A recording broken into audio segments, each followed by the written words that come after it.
श्रीमहाविष्णू हिरण्यकश्यपूचा संहार करण्यास औदुंबर वृक्षाच्या लाकडी खांबातून नरसिंहांच्या रूपात प्रकट झाले. त्यांनी प्रल्हादाचे रक्षण केले आणि हिरण्यकश्यपूच्या वधानंतर त्याला राज्यावर बसविले.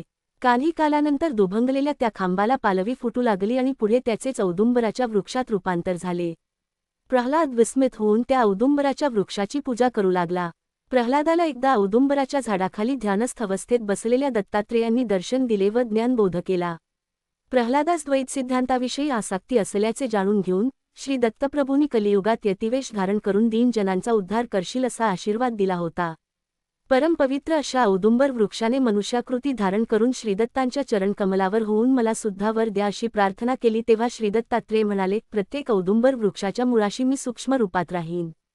तुझ्यामधून नरसिंहदेव प्रकट झाल्यामुळे कलियुगात मी नृसिंह सरस्वती नाव धारण करून अवतार धारण करीन, असे माझे वचन आहे. स्वामींचे वक्तव्य ऐकून मी म्हटले, महाराज, श्रीपीठिकापुरम येथे श्रीपाद प्रभूचे दर्शन घेण्यासाठी आणि त्यांच्या बाललीला ऐकण्यासाठी मन सदैव लालचावलेले असते.